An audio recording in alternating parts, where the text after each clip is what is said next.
So many great mangas have got their anime adaptation, but there's still a lot of awesome ones out there waiting to get their fair chance. Welcome to the very first episode of Manga Walker. Today we will be talking about 3 forgotten gems that still deserve an anime. Okay, so if you want to see more, consider subscribing and hitting that bell button for more future updates. The first manga would be 666 Satan, also known as the Opats Hunter. Before I dive into the story, just a quick note. The author Seishi Kishimoto is also the twin brother of Masashi Kishimoto, who is the author to the well-known series Naruto. Right, so our protagonist is a kid named Joe Fripp. We will be following him in his adventure to conquer the world, or so he claimed. Now, in this world, there's a lot of special weapons called the Opats, where can be found in dungeons, ruins, and so on. But they can only be used by people with spirits to activate the power of the parts. So definitely Joe is one of them. And his weapon was a boomerang. Now back to the title of the story. There was a legend about the devil named Satan. And for some reason, it lived inside your boy Joe. Satan will take over his body from time to time during battles. And much like the relationship between, Sukuna and Itadori from Jujutsu Kaisen. Okay, so Joe is able to obtain tremendous power when the Satan is unleashed. Now, as you go on reading the manga, you will see some interesting development of Joe, such as gaining an upgrade to his weapon. So this sick-looking shuriken, and also later on learning how to control Satan's power, which I'm not gonna spoil. But trust me, it's pretty epic. So yeah, he would also meet some interesting characters along the way. Some of them would be the friends, some nemesis, some foes. I really like how the fights and battles turn out in the manga.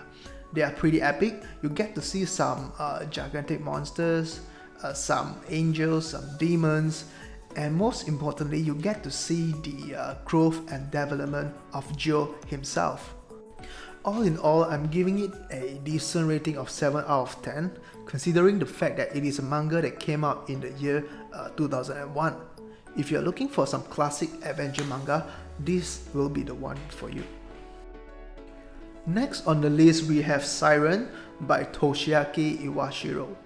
The story of Siren is really interesting. So one day, our protagonist Ageha Yoshina finds a strange calling card with the word Siren. He later on calls the number and a mysterious voice asks if he wants to go to Siren. In the case should he decide to answer yes, he would be teleported to a mysterious world with monsters, ruins and dungeons. So together with other people as well, they later discovered Mount Fuji and realized that they are indeed in Japan. Okay, so what really happened is, a mysterious being called Nemesis Q will assign them missions, and the participants include Ageha needs to actually complete those missions in order for them to go back to their world. So they may have to fight monsters, they may have to fight other special humans, or even complete some quests. They later found out that the devastated world they were in may very well be future Japan, and that they were teleported there in order to change it. Ageha and friends later met an instructor that would teach them how to control the power Psi in order to give them some fighting chance. So Ageha has developed a black hole or void sort of power where he later managed to control it in different variety. For example, there's one time Ageha compressed it into a small marble form and use it as a bullet with more penetrating power. The story goes on with Ageha meeting more friends and enemies along the way. Not only that the fights and battles are really enjoyable, there are also a lot of interesting characters for you to uncover on Ageha's journey to search for the answers to their world, Siren. All in all, the story is really interesting and there are always some plot twists here and there just to keep it entertained. So a solid 8 out of 10 for me. Last but not least, we have Alive, the Final Evolution by Tadashi Kawashima. This manga has been one of my all-time favorites. And here's why. The story begins with our protagonist Taisuke seeing face to face with some random girl jumping off a building. At that split second, he noticed that she was smiling before she hits the ground.